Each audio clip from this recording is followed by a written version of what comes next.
nhiều.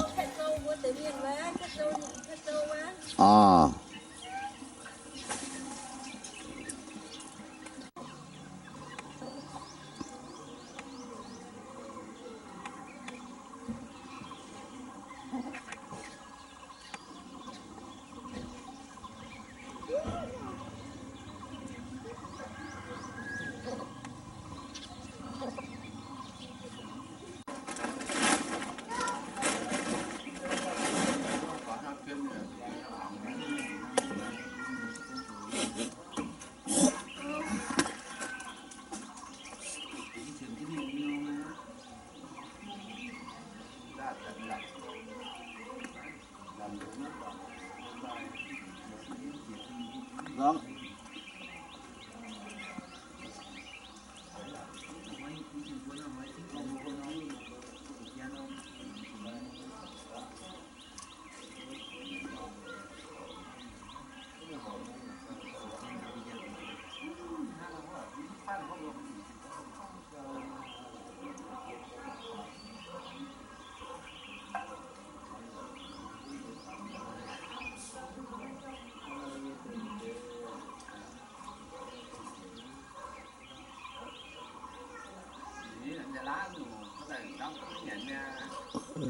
Quang trong quang làng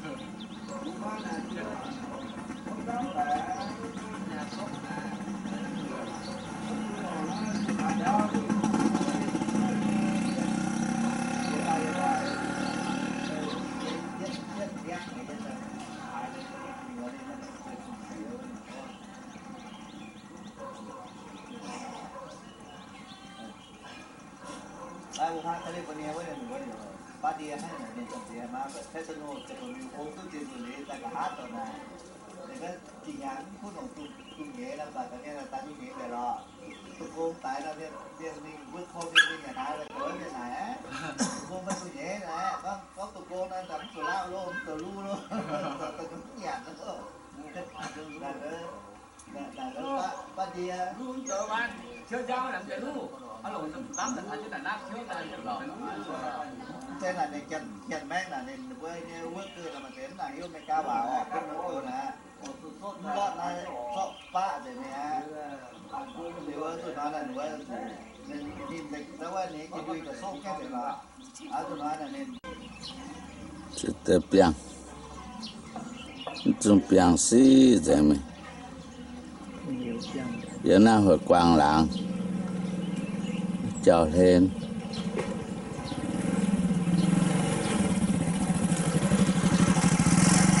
yang chơi cơ đó này là xí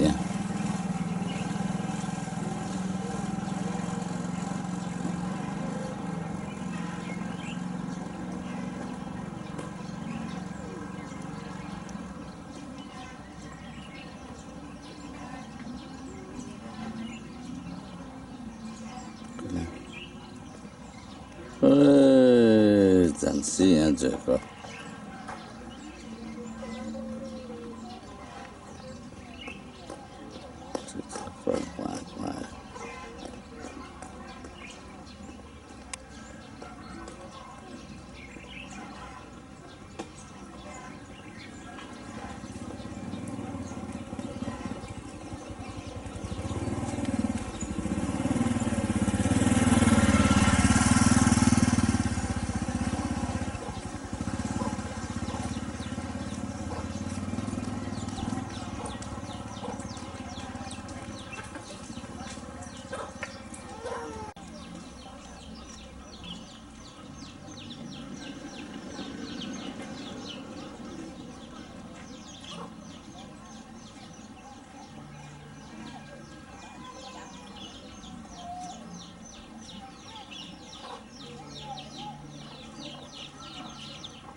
chứ tôi mà nơi bùng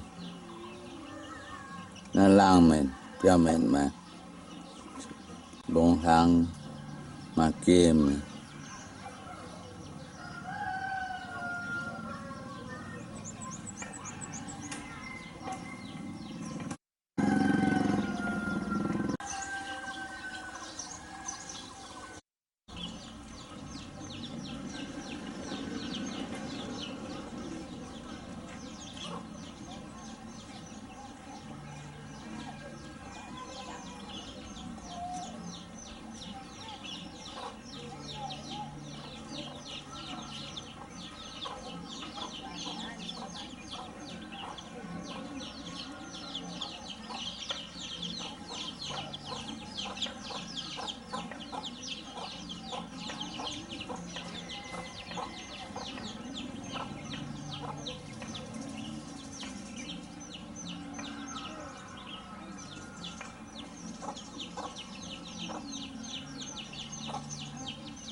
nơi bùng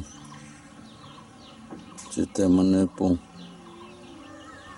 nó lang mình cho mình mà bùng hàng mà kia mình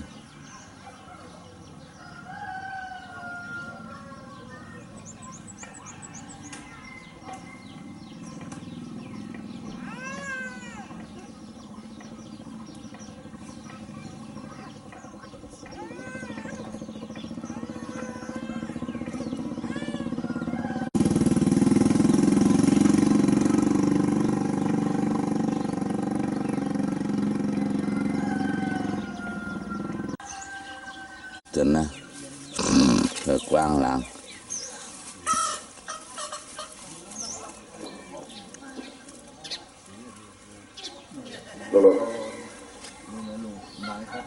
Abang kata buat apa? Ini lah hari Tuhan yang dia tahu. Dua kafe lah, dua jangan buat yang tidak diorang buat atau không phải jangan dong apa? Tapi dia tu feo.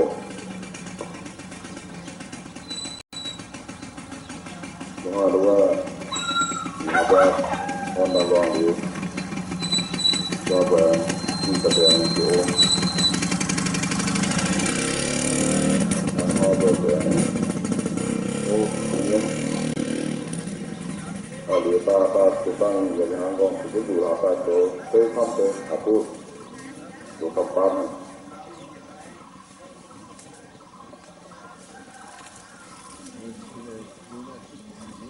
Hai, tu ni siapa? Tu ni punya tak, tu benar.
nó quang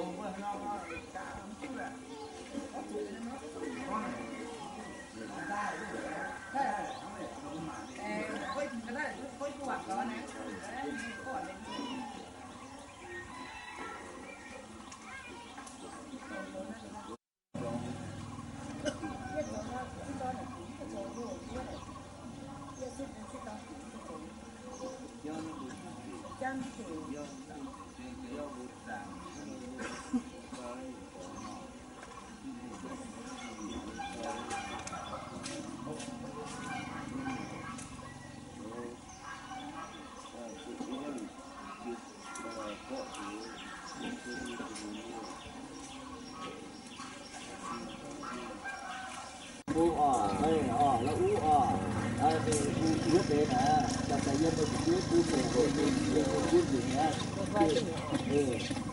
tiền nói này là u thì biết con này nó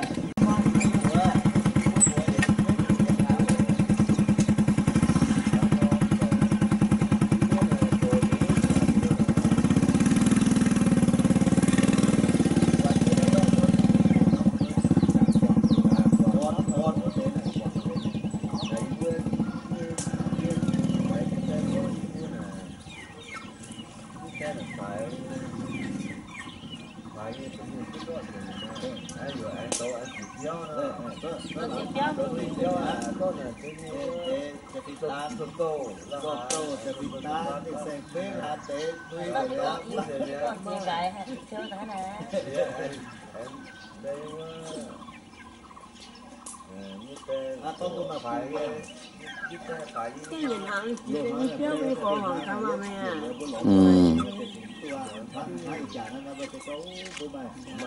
sao mà mẹ trả lời với chuẩn bị chơi cho với để là ta tổ với lại để chú với để tôi ta tổ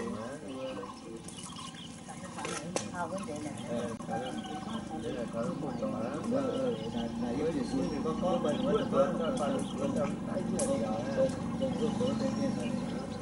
rất là phải một cái là ha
yếm thao chiếu mấy ngàn lao yếm thao chiếu mấy ngàn lao ổ nó đại ổ mà cả nó còn phố ngàn hiểu đại giả lập na tự tòng à năm ba tòng thôi nha năm ba tòng phải ở đại năm ba mà cả năm ba tòng than nha năm ba tòng hiệp nhé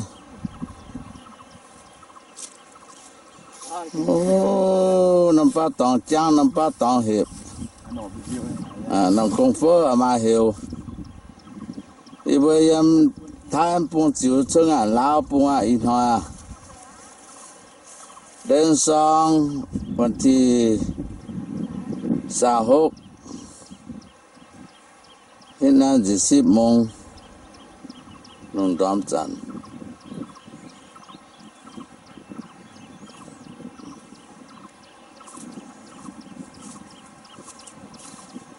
นอกคงเฟ้อหิวนอกคงเฟ้อหิวตุ๊ดเดือดทำไมนะได้กายก็ไม่จ้างแต่น้ำปลาตองอยู่จ้างนี่หรอน้ำปลาตองมันจ้างละปีสุดจริง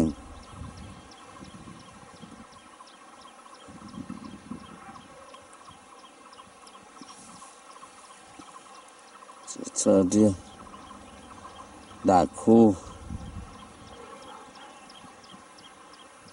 有真的朋友啊。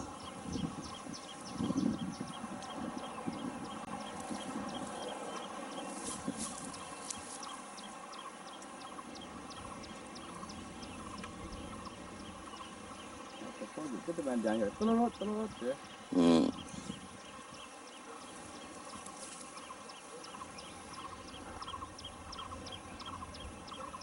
chụp phô nó nhàn quá xí ta đó chụp phô là nhàn đó xa chỉ ta tổng có ní nó có phơi này hiểu tôi nó còn phô là ngán hiểu em lao cũng hiểu nó chạy lá là đang cái đĩa tiêu điện ba đó đại cái này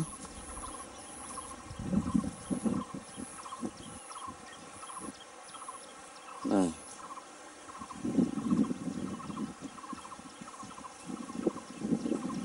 đang xếp biểu đang có muốn hiếu nguồn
chẳng ngàn hiểu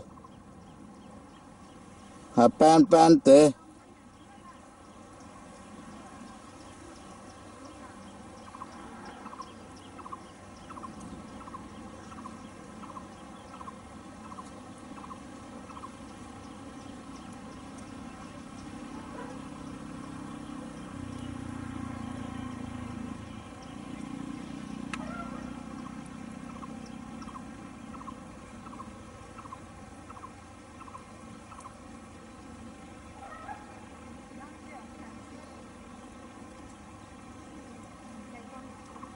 นั่งงานไทยปงจิ๋วงานลาวปงจิได้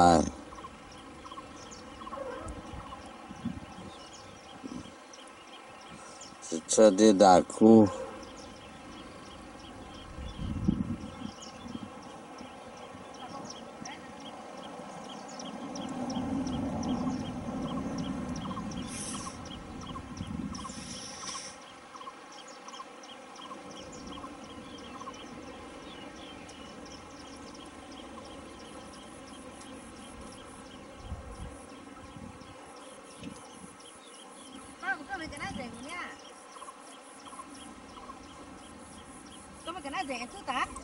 มาตอบเจ้า Nhớ cha những áo kia nó bông à. ở đó Chứ mà chị chia này mà chị đi làm lại sẽ rồi có các bạn ta tức là cái chuyện hai nó bơ nó su bê nha si ton tôi chịu tay tôi chịu chịu mới chịu ạ tôi chịu sáng hả nó từ tòn miếng nhiều con cả đâu á chăng chiếu cái rồi có ăn ta tới đi tập vui mà là hai nó bơ mất tiền nó nhột ăn chứ nó ghẻ ọ chứ phải cho bạn vô chẳng tự量cho để chom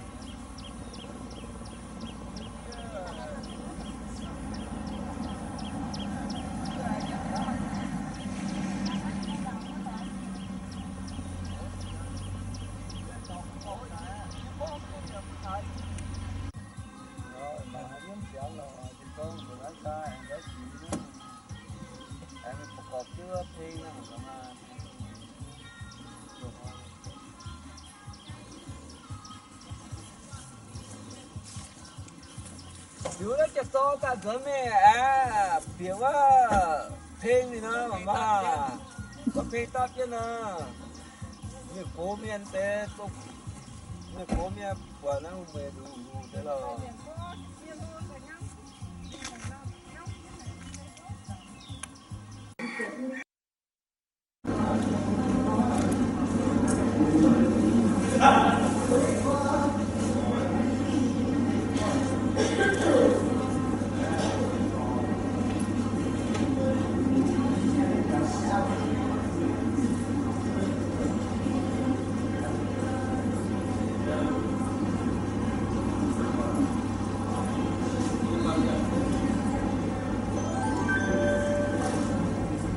ユナイテッド航空よりお客様のお呼び出しを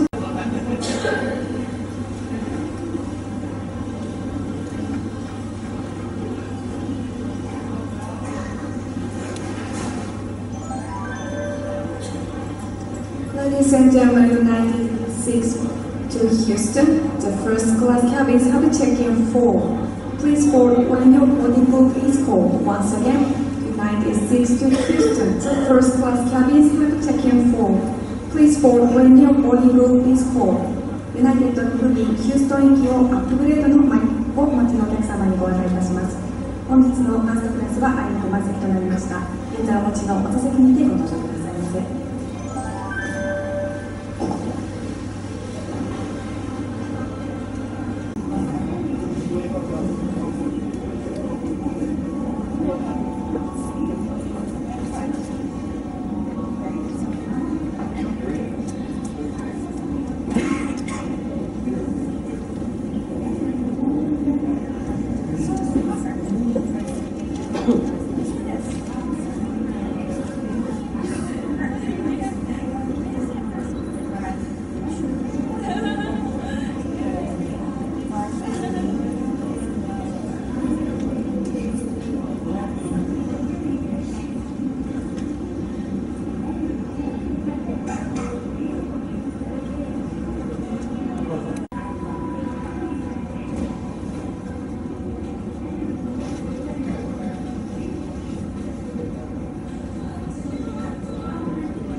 There's a plane at Flight 6 in Houston. We are now boarding at Terminal 33.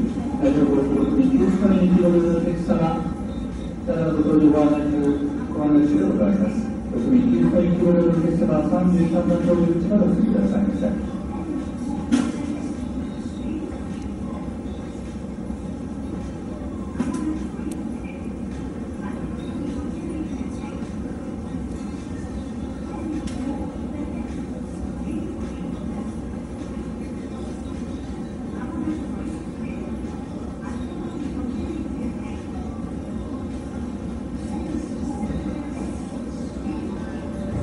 Ladies and gentlemen, we are now at the airport of Washington, D.C. We are now boarding all customers through gate 31. All customers of United Airport of Washington, D.C., please come to gate 31 for your boarding. ユナイテッド航空の800機でワシントン DC に来られます全てのお客様をご搭乗ご案内中でございます。一方にご利用のお客様は31番ゲートにご搭乗くださいませ。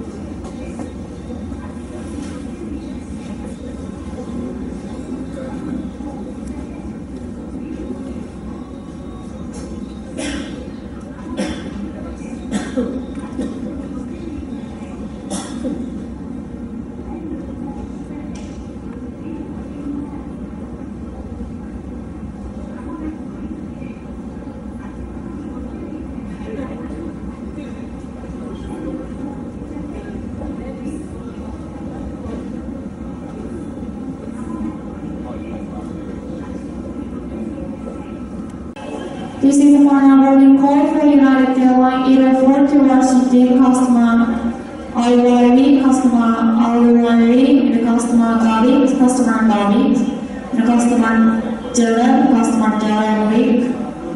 Please proceed with the 1 for your immediate boarding. Thank you.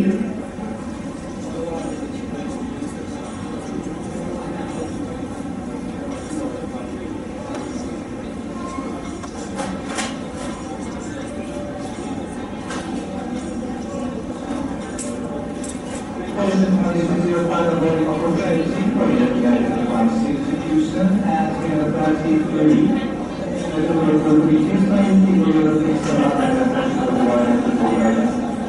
今どこにヒューストンに来られる方は、午前33番までお進みください。United Flight 6 to Houston, we are now following instructions, Caribbean passengers. Kindly proceed to your taxi board sign.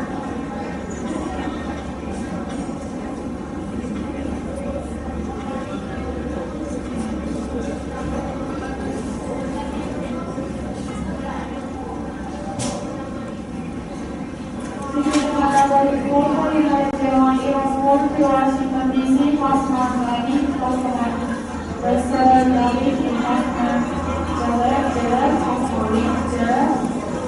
Please proceed with the 1 for your immediate boarding. This is the final boarding call for United Airlines 804 to Washington, customer Rick, customer Jared, Rick, customer Jared, Rick. Please proceed with the 1 for your immediate boarding.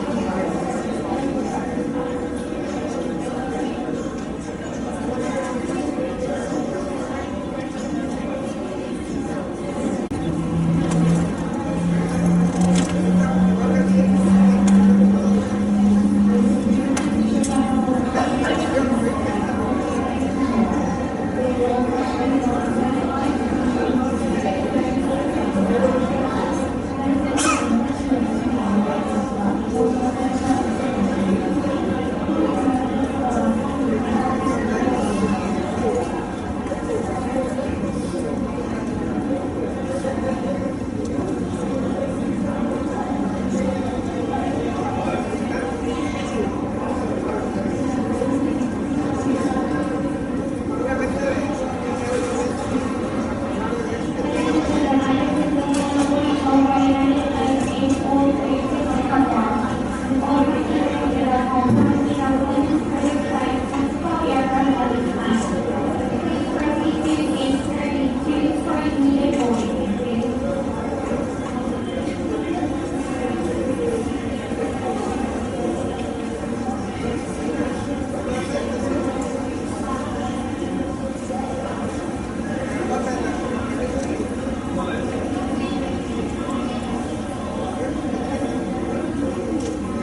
India.